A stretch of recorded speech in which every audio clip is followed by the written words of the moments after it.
a new method could improve battery recycling efficiency. As demand for lithium ion batteries continues to climb, driven by electric vehicles and grid scale storage, pressure on critical mineral supply chains is intensifying. Yet most end of life batteries are still not recycled, leaving both economic value and environmental risks on the table. Emerging research from Rice University points to a different path forward. Instead of scaling existing recycling systems alone, the work suggests that changing the underlying chemistry could significantly improve recovery outcomes while lowering resource intensity. A shift away from energy intensive recycling.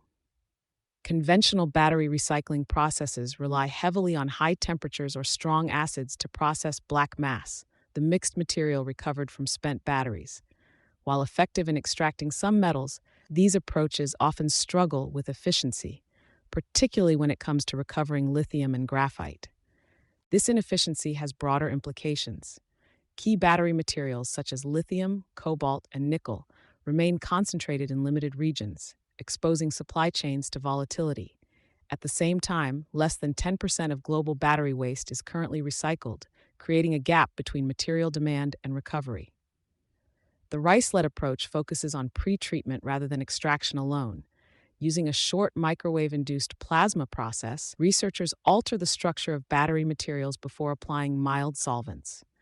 This step enables recovery rates exceeding 90%, with some materials approaching 95%, using less aggressive inputs, such as citric acid.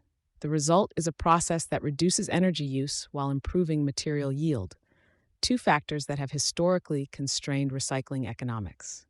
Expanding value through full material recovery. Beyond improving metal recovery, the method also addresses a persistent blind spot in battery recycling: graphite.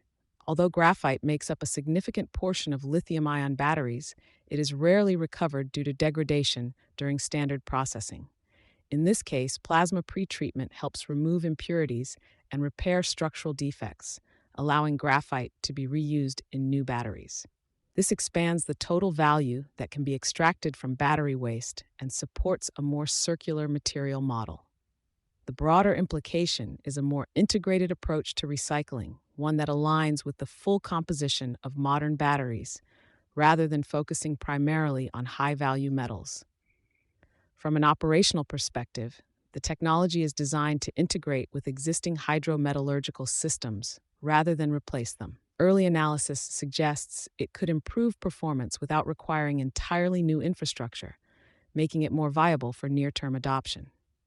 As regulatory pressure increases and supply risks persist, recycling is becoming a strategic priority across the battery value chain. Approaches that combine higher recovery rates with lower environmental impact are likely to play a central role in scaling the industry. Rather than treating battery waste as a disposal challenge, this research reframes it as a recoverable resource stream, one that can be processed more efficiently through targeted changes in chemistry and process design.